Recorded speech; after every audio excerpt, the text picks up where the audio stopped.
Hi, welcome to Jadekind Gaming. My name is Adam. Today I'm going to be doing a flip through and review of Strongholds and Followers. A sort of a supplement book for the 5th edition of Dungeons and Dragons by MCDM. Backed it on Kickstarter. Been quite pleased with it. Was able to read through the PDF when that first came out a bit in advance, and the physical copy finally arrived, so I figured I'd show it off, let you see a bit of it. And first off, it is a beautiful book. That's definitely one of the things that I've been very pleased with. But the book is sort of broken into sort of ideas of strongholds, followers, a sort of mini adventure that lets you use things, and then the appendices give new monsters, warfare rules, which are awesome. I've actually used those, and then some items. So, yeah. Introducing the book. First is Strongholds, which are broken into a number of different types: keep, tower, temple, and establishment. Basically, like a keep is sort of a fortress, tower is like a wizard's tower, temple is like a divine temple, and establishment is like a business. So you could have a number of different types of establishments. They have rules for how to build them, how to upgrade them, what they do in the warfare rules, etc. And then rules for, extended rests and things where you, as a player, can get benefits from them. And each of them gives you an extra benefit as well, such as the keep allows you to train, giving you benefits for actual, whatever kind of attack, finesse training, piercing training, reach weapons, heavy armor, basically benefits. Each of them gives an example or two of a possible map for the stronghold, and then they also give a couple, some of them give some alternates. So, for example, there's a substitute for a barbarian camp as a variant of a keep, or a pirate ship. The tower lets you sort of make new spells, or really more modify spells with special alternates as its special thing. I love the map has both this and this sort of thing. And then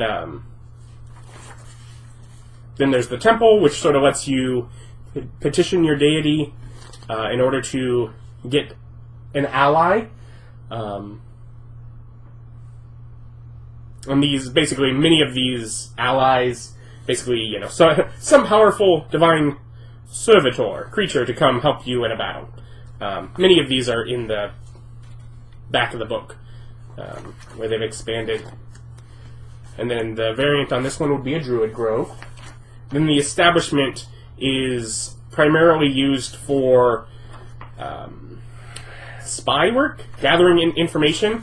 And they give variants on establishment. Could be like a blacksmith, or it could be like a theater. So if you're a bard with an establishment, you might actually have a theater as far as, what it is. And I think they also make you some money as well. So there's different types of strongholds, and then in addition, each of the benefits that it gives, depending on your class, you get other benefits. Barbarians, camp, bards, theater, clerics, church, druids, grove, fighters, fortress, monks, monastery, paladins, chapel. Paladin gets some extra stuff as far as followers, so they don't get pretty art. They instead get extra information. Rangers, lodge, rogues, tavern, sorcerer's sanctum, and I'll use this as an example. Each one of these has a few things. It has domain effects, so things that happen in the area. So, sorcerer's sanctum, curses, blessings, and oaths pronounced within the sorcerer's domain have a 15% chance of causing the speaker to roll on the wild magic table. Folks who live in the sorcerer's domain for a season learn one random sorcerer cantrip. They lose the ability to cast it if they ever leave. And raindrops in the sorcerer's domain cast dazzling prismatic reflections during the day. These are just cool effects. These are a legendary monster in the monster manual has sort of effects in its area, this is the player getting some of those of their own, and each class has its own. There are also, like those have layer actions, you get Stronghold actions, which, you cast 3 spells from your list of known spells using spell slots as normal, so 3 spells at once. On initiative count 20. I think you only get to do like 1 per short or long rest, each one of them. But there's a few things for that. Also, when you do an extended rest, which is like longer than a long rest, like a week or month, I forget, but it's basically some downtime in your domain, you get a limited bonus to one of your class features. You gain bonus sorcery points equal to the number of your stronghold level, so like 1 to 5. These bonus points only refresh when you take an extended rest. So you have to stay at your domain for a while to get them back, but you can get extra sorcery points on top of your normal sorcery points. There you go. You also have a chart for followers, which you roll on. It gives different options for when you get to roll on the chart, but basically you get people, to come aid, follow you. You can get units of, like, military units that go into the warfare rules, retainers, which are basically, they can be like your lieutenant. They're lower level adventurers that want to follow you, kind of thing. Artisans, which each have their own cool benefits, including setting up like a shop in your area, more or less. Ambassadors, that are from other nations, allow you to hire military units from those nations, give you a role-playing aspect of, having an alliance with other nearby nations, and then the opportunity to roll on Special Allies table, which we're coming up towards. So those are, and each class has their own list of follower chart. Some of them get more options for military units, and some have more options for different adventure. It just depends on the kind of class. And then they each have their own domain effects, stronghold actions, and a benefit to a class feature. There's also the Warlock's Fane and the Wizard's Library. They also give some options if you have, if you're using the strongholds for your villains. And then I mentioned that Special Allies table. The Special Allies is the idea of, rather than having someone come that actually now works for you that you have any control over, you just have someone that lives in the nearby area that is much more powerful than you, such as, whatever, a genie, or dragon, or, an oni, or, whatever it may be, some fae, or devil, or demons, that they've decided, I like you, I'm willing to be some sort of aid to work with you, you have an ally, basically, that is more powerful than you, is the idea. And the chart is based on your alignment. And then we get to followers. And followers goes into the idea of what information was on those follower charts. First one, just a little section on units. The idea of the different military units, what they can be used for defending, and also attacking other nearby areas. Then we get into retainers. And it breaks down the concept of that they are, lower level adventurers, and it mentions, can be used as lieutenants, which is the idea of someone to, they don't have to come out with you. They don't have to come on adventures with you. They can be the ones that you leave behind to watch the stronghold while you go on your adventures. And then they give the idea that they're simpler than player characters. And they have their own rules. And so all of this up to here is the idea of their simple rules. And technically they are. Except the fact that you have to learn these rules in order to run them. Now, if they are just staying back as lieutenants and they're not getting involved in a fight, this makes it much easier. And they're broken down into different types. A cleric retainer that is a healer has AC 18 armor. Its primary ability is wisdom. It's good at wisdom saves. Insight and medicine are the skills it's good at. Its signature attack would be in Artisan. which is choosing an ally within 30 feet on its next attack or saving throw. Roll a d4, add the result to the ally's result. And then it has special actions 5 times per day. An ally the healer can see within 30 feet regains 1d8 plus 3 hit points, or 3 times per day it can do Revivify if it's 7th level, if it's 5th level, and then if it's 7th level, 3 times per day it can do Guardian of Faith. Those are actual spells that you can look up. But the idea is, and that's great if you don't need to use it a whole lot.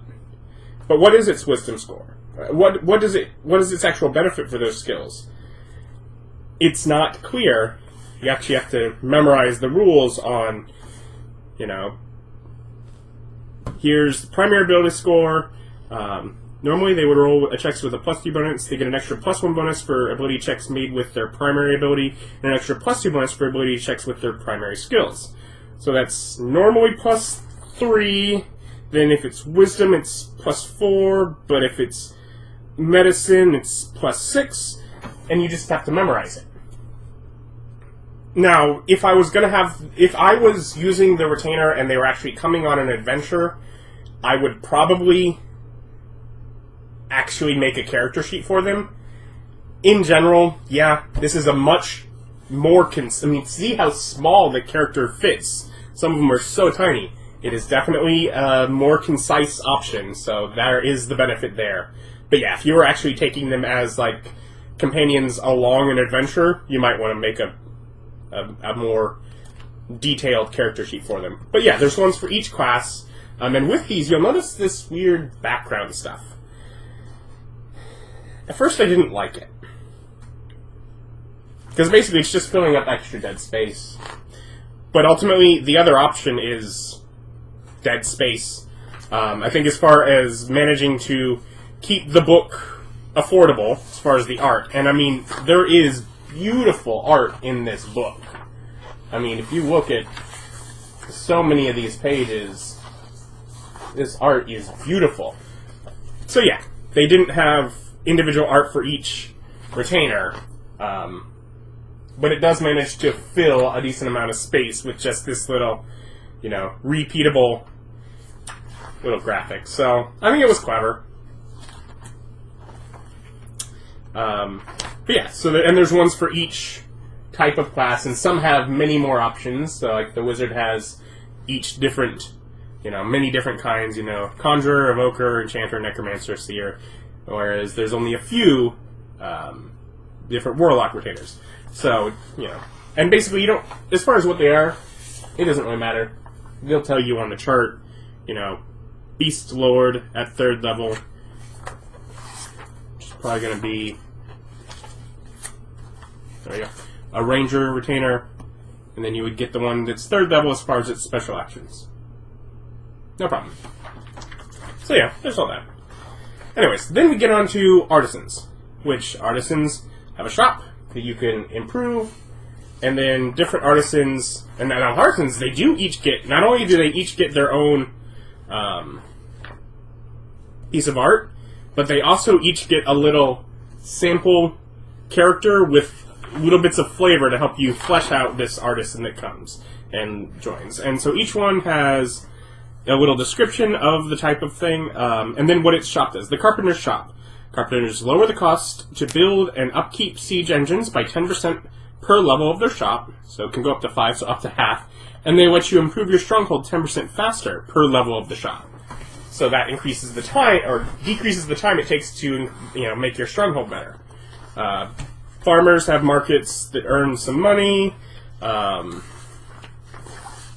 skip to alchemies. Alchemists can actually make some potions if you bring back, certain ingredients. Yeah, each of them have different things that you can do to benefit your stronghold. So they're doing work, Taylor can make it where you can avoid doing poorly on charisma checks for a while. And then they go into the ambassadors, how they work, and the allies. I've already covered citizen ambassadors, that you get military units from other nations, and then allies are those powerful people that don't really work for you, but will work with you. Siege of Castle Rend is an adventure. I don't really use pre-made adventures, but there's a little town map in it that's cool.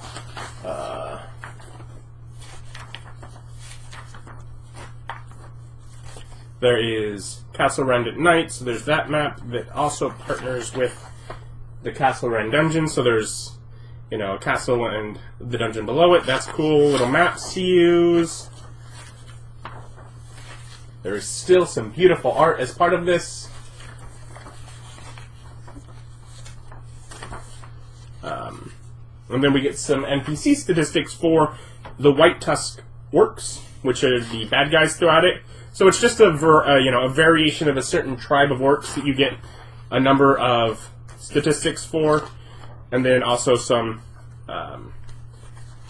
human NPC characters. So just some random NPCs.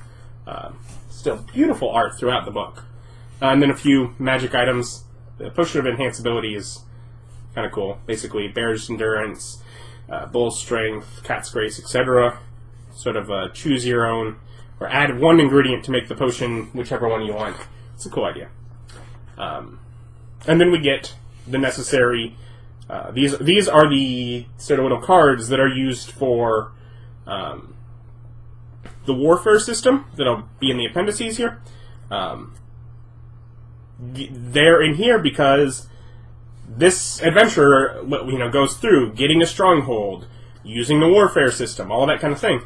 And... as such, there are, basically it is a way to help teach all the new rules in here if you need that. We then move on to the appendices, which start with, new monsters. A couple new demons, which are really just lesser versions of existing demons, and a new devil. Just filling out the level needs that they really needed for different charts early in the book. Then we get the Celestial Court, which adds a bunch of new Celestials. They all with beautiful art. The Court of All Flesh, which adds aberrations. The Court of Arcadia, which adds Fae. And I'm not a huge fan of any of these, perhaps except for the Fae Dragon. It's awesome. However, I get their use as far as I need, different types of this creature at different levels. They have definitely filled out the needs for that, if you need it. The Court of Elements, which adds a few new elementals. Then we get Gemstone Dragons. These,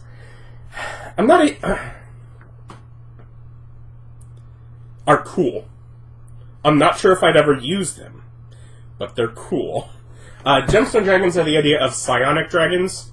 Each dragon has access to a bunch of psionic abilities, whatever they want to use. And that's a lot of powers for it to have. Now, each dragon has, in addition to its just normal stuff, it has psionics, it has charges. Each ability will require a certain number of charges. Recharge, which is, I think it's every turn? Yeah, basically it recharges, so it gets a number of points back every turn, and then Fracture, which is the idea that as you do larger amounts of damage to the monster, you can reduce its number of charges until it's like fracturing the crystals that are embedded within it, that might make it where it loses its psionic power or is less able to do psionics. So as the battle progresses, you can actually damage its ability to be psionically offensive. So that's a cool system. It's just a lot of psionic powers. Basically, I wouldn't just randomly throw one in, because it's a lot of work for one. But if you wanted to have a world that had a lot of psionic dragons, or give a psionic feel, you could definitely do that. And some of the art for these dragons is so beautiful. But each one has an ancient, adult, young, and wormling version. And they do occasionally... The book throughout, it has just sort of little bits of story to help flesh things out. Look at that sapphire dragon. And let's see. Let's go back to some things. Yeah, because not only that, but a bunch of pages have... There's one. Little notes at the bottom that either are little jokes that if you watch Matt Colville's YouTube channel, you really can feel his personality throughout the book. Or sometimes there's things that are just advice, like the idea of, you know, like some of these red boxes will just be advice for a DM of, hey, let's actually sit down, let me help you be a game master with this. Here are challenges this might present, here are ways to overcome them. Like, he wrote the book really trying to help you be able to use it and have fun with it. There is a race. There's Gemstone Dragonborn, which is similarly balanced, but significantly better than the actual Dragonborn, because the actual Dragonborn aren't good.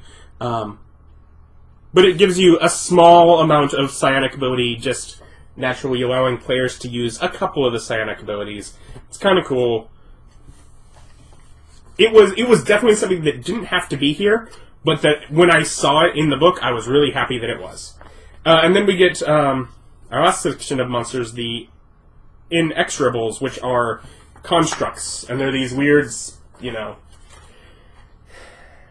Mechanus-like things, basically, that are really weird in my mind for a D&D setting, but you know what? D&D goes some weird places, so sure. Yeah, other than the Gemstone Dragons, I'm not a huge fan of the monsters in here, except perhaps for they're very useful if you say want your players for the servitors in the temple. They fill out the options for what can be summoned. I might only ever use them for that, but they make it where there's proper leveled types of creatures when needed for it. So, and then there's warfare rules, which is heavily abstracted.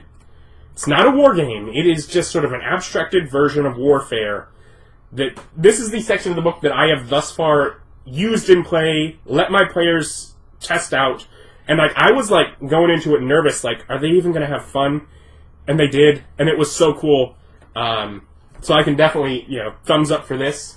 The warfare system was fun, but it's the idea of you make, and it has, ancestry and experience and size and type of units, and you have little charts that help you make your military units and balance, and you basically figure out their cost and how to run a battle, which runs very cool. At the same time as you're running, normal combat, you run a warfare, basically adding an extra action to each player's turn where they're controlling some units in the battle. And it allowed it to feel like they still got to focus on their characters, but they knew what was going on with the war at the same time, and it was fun. And then at the same point, they also have simple warfare rules, which is a couple pages of how to use this and, have an even quicker war. If you didn't enjoy this warfare rules, here's a variant of it that you can try as well. And I will note, this warfare section, he made open game content, so that other people can build on it, and just like the open content for D&D allowed him to make these books, he added his warfare rules to that so that people can expand it, which is super cool. Just as far as building the community. So yeah, warfare rules, abstract way of doing large-scale battles while still allowing you to focus on, the player characters, the heroes. So yeah, it was fun. And then we get new items, which there's a number of new items. The codices are these super powerful items, some of which add some war magic, battle magic, rather, which is basically powerful things you can do during the warfare rules. But really, they're just fun, like super powerful artifacts that you do some cool things. They're fun. Those ones I thought really cool. And then the Psionic Crystal is a way for players to get some access to some of those dragons' psionic manifestations, so that was cool.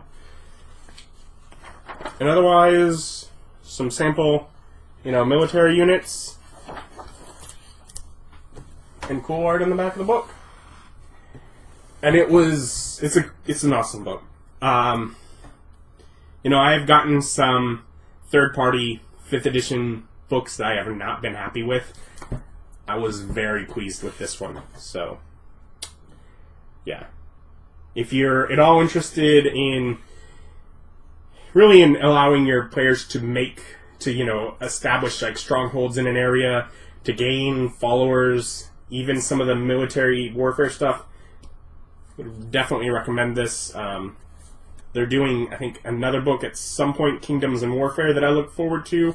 Because, like, the warfare rules in here are a start for that, it seems. Like, there are more rules that he's got planned in another book, and I very much look forward to that when it comes. Especially after seeing just the quality and the pretty art. Pretty art makes all the difference in a D&D book. We expect to see some pretty art when you look in a D&D book these days. It's not the era of first edition where, sure, that's the best we got. No, D&D books have beautiful art, and he kept that up. I was very pleased with MCDM's production value. And then, a lot of the, like I said, the warfare is the only rules I've used in-game, but some of the other ones I've certainly got inspiration from and ideas bubbling. Seemed like a fun book, and it was a fun read. When it came out in the PDF, I read it cover to cover. It was just a fun book to go through. So, yeah, if you're interested in any of that, I'll link to the MCDM store where you can pick this up. Check it out for yourself. I know they have it both physical and PDF, so you can check it out either way. Otherwise, like, comment, subscribe. Thanks for watching. Bye.